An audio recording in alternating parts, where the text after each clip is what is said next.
জনাব তারেক রহমান সাহেবের প্রচারণা শেষ অনুষ্ঠান, সেখানে আমরা উপস্থিত ছিলাম, অংশগ্রহণ করেছি। সে কারণেই শিল্পীদের সমাগম একটু কম দেখা যাচ্ছে।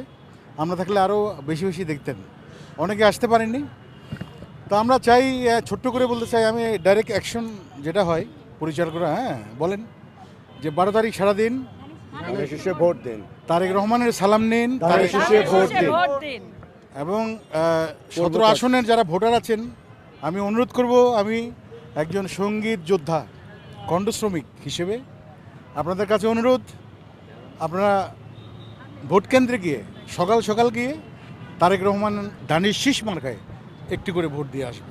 আমি কার জন্য একবার ভোট চেয়েছিলাম, আমার কলিগ, আমি যখন তারেক রহমানের জন্য ভোট চাচ্ছি তখন ওটা দিয়ে জুড়িয়ে দিয়ে ভিউর জন্য এটাও কালার করছেন।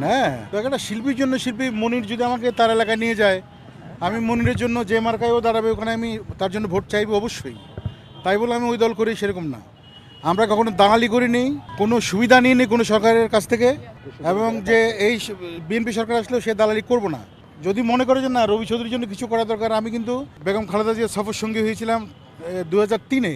তারেক রহমান সাহেবের সাথেও দুবাইতে গেছি। এটা আজকে আমি কানে কানে বলেছিলাম যে আমি গান করতে গিয়েছিলাম মায়ানমার। চিনেন, আমাকে ভালো করে চিনেন, আমিও তাকে চিনি। তারেক রহমান সাহেবকে খুব ভালো একজন মানুষ, উনি দেশকে বদলে দেবেন।